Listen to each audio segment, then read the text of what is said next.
Well, tonight, I put together a look at interesting alternatives to traditional schooling. Now, are these perfect solutions? Well, no, of course not. But we're not striving for perfection. We're looking for excellence. We're looking for progress. And they are gaining in popularity. So see what you think as you're watching tonight. First, a movement called Unschooling. If our kids would ever come to us and ask us for traditional schooling, I would say no. I don't think they would. I think they're having so much fun. I definitely think the public education system gets it wrong. Kids in desks for 7 hours. It's not natural. Your brain's not making enough oxygen if you're sitting. Unschooling is more free. We might not have anything structured in a day. It's not guaranteed that we're gonna do anything that looks like learning, but knowing that no matter what you're doing, you're learning. Unschooling works for us and our family. I read to them. My 6-year-old's reading comprehension is better than average. I don't know exactly what the metrics are because we don't really follow it. We're teaching our kids lots of things that weren't covered in public school for us and things that are more important than the Civil War dates or the atomic numbers. Learning happens outside. They're identifying plants because they're genuinely curious about their environment. Our kids have learned gardening, crawfish hunting, fishing, foraging for wild food. They've learned how to care for animals, collect eggs, how to manage a fire if it gets out of control, how to build shelters. Hudson and I have been working on a fairy village, collecting sticks, adding things like moss and mushrooms. We've hatched our own eggs, so we end up with roosters that we don't need. We don't do extensive butchering, but Hudson's gone through with that whole process with me. We're not like dependent on the meat that we have here, but it's important skill. That's part of the unschooling for us is if you need to, you know how to turn an animal into meat. There's so many benefits to just being barefoot. It's called grounding. It balances your cardiovascular system. Again, helps you think. It's more conducive to learning. We think that nature goes hand in hand with a healthy life.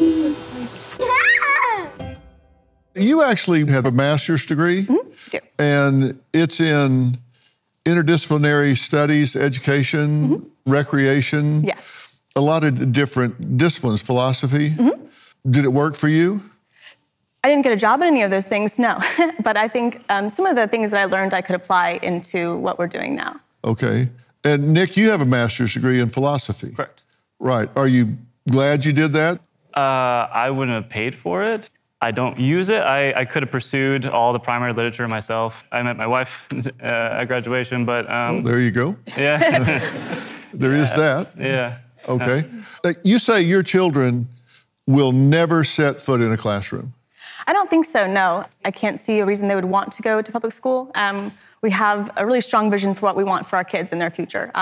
One, we want them to be well-rounded socially. Two, we want them to have a strong foundation of physical health. And I don't think you get that sitting in a desk.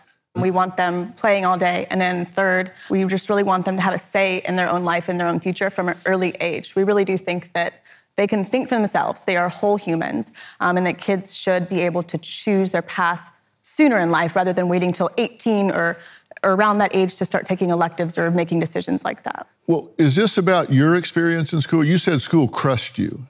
It was not good. Looking back from 5 on, just in school, I knew what I was good at and what I wasn't good at, right? I was good at writing, I was good at public speaking, I was good at art, and that was it. Math, not so much. But when you are forced to do math and like you keep going up this level of, they make you do more of what you're not good at. You know what I mean? They really do. So I didn't get to do extra writing or reading or art, the things I was naturally talented at. But they give you extra periods of math. If that's the one thing you're struggling in, they really lay that on thick. And what that does to self-esteem is it does crush you. Yeah. And it makes you hate learning. You're bored. If you're being really drilled stuff that you don't think is important, that's not really meeting your natural needs, it makes school just dreadful, honestly. You think public school doesn't listen to children? Correct. They don't hear them, don't tailor things to them, which... I can't argue with that. I mean, they kind of have a one-size-fits-all. Yes. Right? And you think that's not good for the children? I don't think so, no. So you're having them do whatever they want to do, which is like build a fairy village, which is a way to learn geometry, math, angles, things like that in an applied way.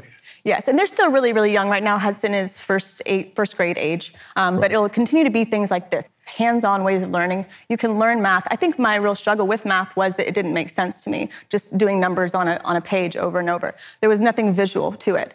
But if they're learning how to, like we're renovating a property, if the boys learn how to build a house, if they're learning math in an applied way, I feel like that's way more effective, and it's going to stick with them.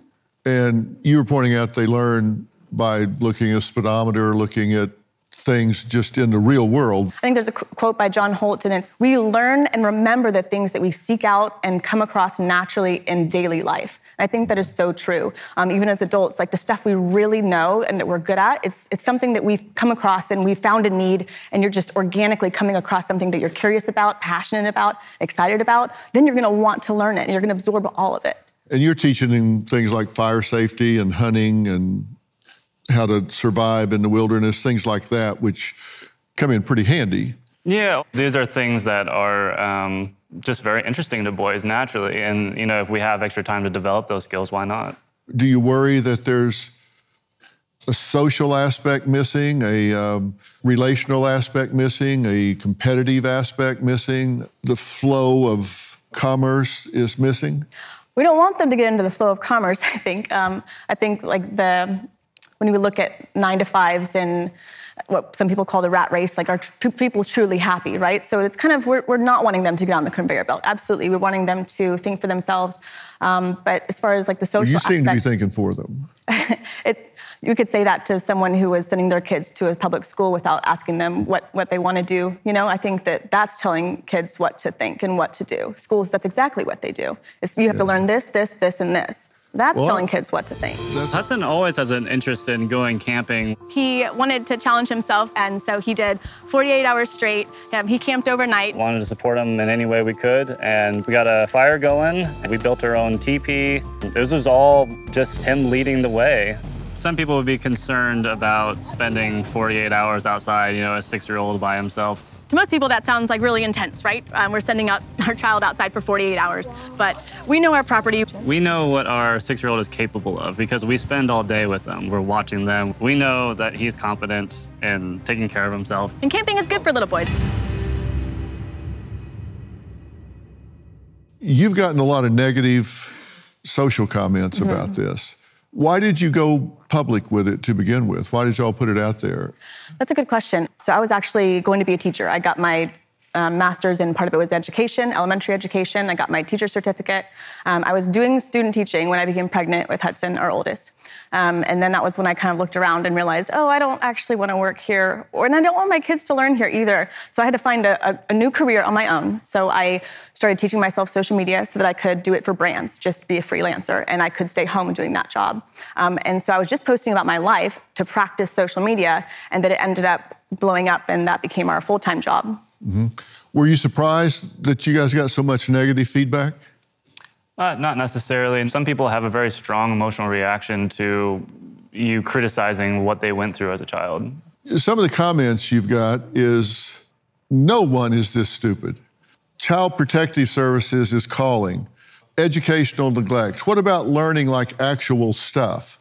Social skills, 0. Love watching sad beige children get their life ruined because their mentally undeveloped parent. Someone save these kids.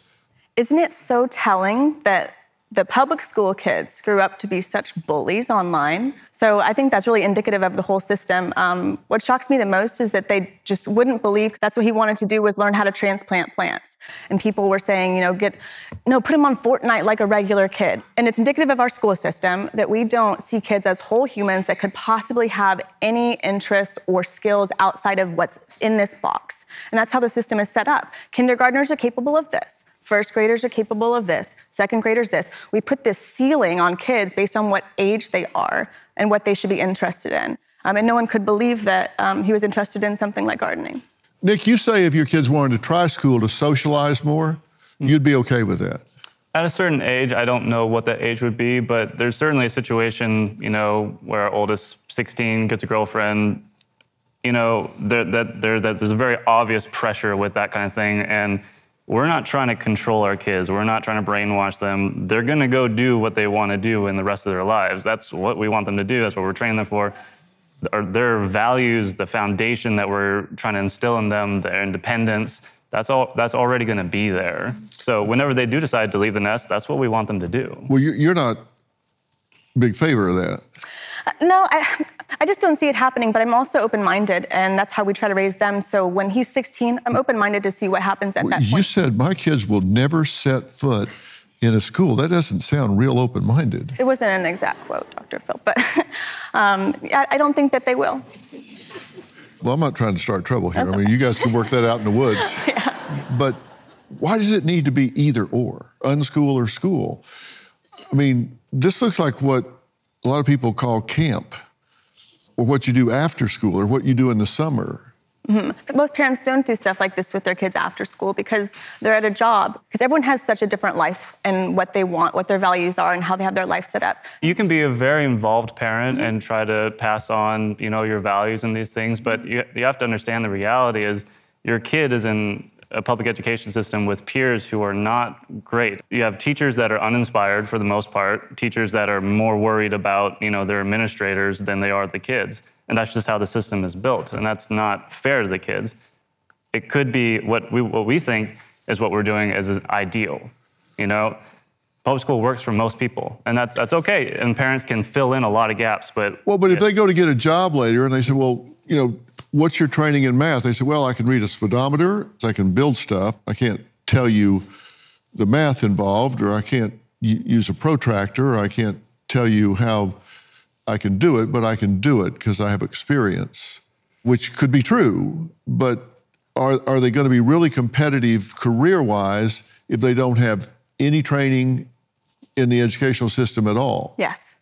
I think they'll be more successful. I think they will have so long to work on these skills, and they'll have case studies. And right now, like when you we watched your college episode recently, you can get so many jobs with just having experience or knowing somebody. And people want someone who can do a job. They don't really care about the paper anymore. It doesn't mean as much as it used to. People want someone who's capable, and I think that our kids will be very, very capable. And people in the community want to help kids. I mean, that's kind of a taboo thing. Like you send your kids to public school because those are the experts, right? But people in the community, retired people, they want to instill, whatever they learned in life in kids. I mean, that's a natural thing. And you can get that with homeschooling because there aren't as many time boundaries.